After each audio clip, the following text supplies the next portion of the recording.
the new Angel of Despair thing. Ashen Rider. Yeah, he found Ashen Rider. That's a good one. Careful studied it, reanimated it, played like 2 days as a Force of Will to make it all happen, and then killed him. All right, he's playing against Tony Zamberlan. Tony's playing Esper Deathblade, one of the only fair decks left here. Zach Wilson's on Reanimator. When you look at his Reanimator targets, Zach's gone for a little bit of a different composition than you normally see. He only has 3 Gristlebrand to start, which is usually 1 less than you see. You have your Elesh Norn and Iona, but the other creatures he's trying to reanimate here are Grave Titan, Imperial Archangel, and Blazing Archon. Those are all relevant spells. Yeah. So Iona, Iona and Elesh Norn, those are, I think, stock. Yep. Basically, every Reanimator player has access to this. Often, maybe not always in the main deck, but usually in the main deck. I understand Imperial Archangel. It's a 5/8 Shroud that is a bodyguard for you. It takes all your damage. So if they're playing something like Burn, well, I guess Iona's probably better there. I don't know. Yeah, well, it is... Imperial Archangel has... There are spots where it is worse than Iona. There are spots where it is worse than Platinum Empyrean, which he actually doesn't have access to. But it is kind of a hedge where you get to do one or the other, I think. Yeah. The interesting one to me is Grave Titan. I don't really... So Grave Titan is a creature that provides insulation against Liliana of the Veil. Oh, okay. That seems reasonable. I think the idea is, Grave Titan is something you can go for when your opponent is playing like hyper fair, where you think whatever you get, it's going to get Caracased or it's going to get Source of Plowshares, sure. and you would like to leave behind a little value. Sometimes, the best value you can leave behind is a fresh 14.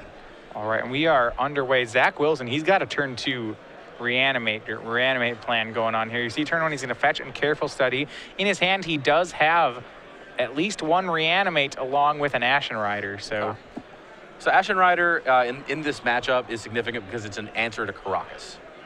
Yeah, Ashen Rider, remember, this is a card from Theros. When it enters the battlefield or dies, it exiles a permanent. He's in a careful study here. First draw, he sees a Gristlebrand. Maybe he'll go with that one instead, and a Daze. Both monsters hit the bin. That's going to be Gristlebrand and Ashen Rider. Yep, actually gets to pitch both, and I assume he has access to some number of show and tells. I don't see any in the main deck, but 3 in the board. 3 in the board. Yeah, that's a pretty well a unanimous inclusion in Reanimator decks at this point. When you look at his hand here, he's got no second land, but he does have, it looks like a Force, a Daze, 2 Spell Pierces, and a Reanimate. If Tony's going to fight a counter war over this Reanimate, he's going to be real hard-pressed to win it. Yep, and Zack has to cast it first, but... Thought Seize, and that surely has to get dazed. Zack cannot afford to lose his Reanimate. Yep. And here we go. All right, you reanimate the Gristlebrand first or the Ashen Rider? Yeah, definitely the Gristlebrand. All right. As long as you get to activate it once, you're going to be able to reanimate again. And here we go. And this is why Reanimator, it's on the faster side of combo decks. On turn 2, you've already wondered whether he's gotten the game. He's going to make Gristlebrand go to 11, pays a price for that one, but... And he doesn't actually need to activate it this turn. He can activate in response if Tony has Swords to Plowshares. Yeah, we'll see. He's going to Inquisition of Kozilek, and that's actually fine for Zack. Yeah, no, Zack doesn't mind that at all. If it was a Thought Seize, it would get his Force of Will and basically make his hand do nothing.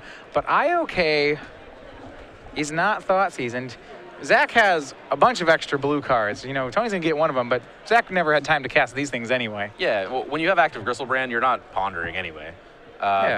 You can get 1 Spell Snare or Spell Pierce, but we're redundant there, and you just can't get the Force of Will at all.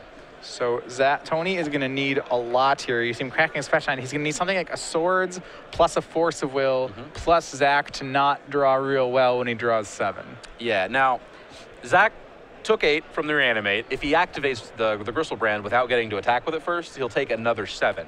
So we'll go to 4. Even if you do somehow, let's say you force through Zack's Force, you have Source of Plowshares with Force backup, you get the thing off the board.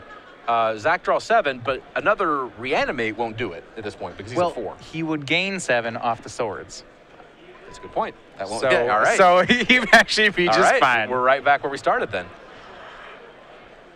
Yeah, a lot of Gristlebrand, it's a busty one. Reanimator is one of those decks that when they have good draws, their good draws just feel unbeatable. Absolutely. It's like, what did your opponent do? Okay, he made Gristlebrand on turn 2 with double counterspell backup. Yeah.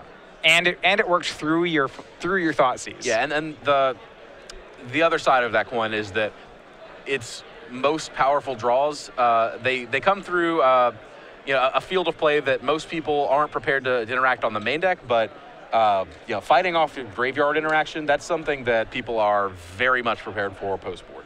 Yeah. So Zack didn't draw cards initially. His first turn with Gristlebrand, he just hit and stole 7 life. Now on the upkeep of his second turn, Tony's going to go for a Swords to Plowshares. He finally found one.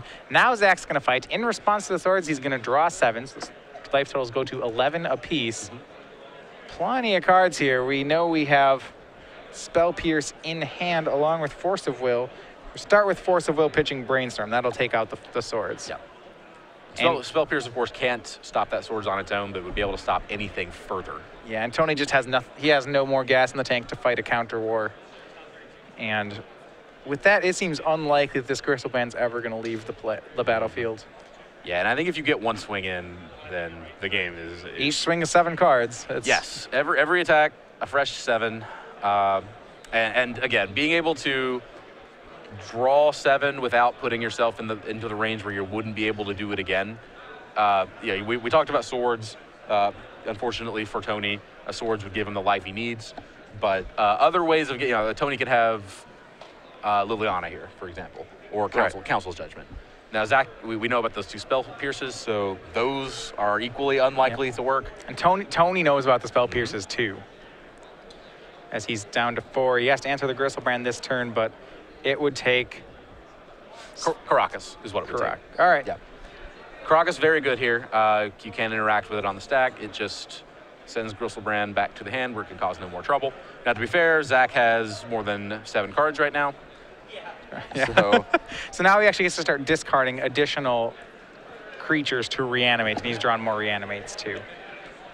Tony needed to draw the one of Caracas. Did he do it? No, he has Tropical Island for the turn, and he's going to go for Liliana. Okay. That's going to get a Spell Pierce, and there you go. Yeah. Zack Wilson takes game 3 and defeats Tony Zamberlan. Zack's at 7-1. On the door to top 8 might already be in. We will see. Yeah.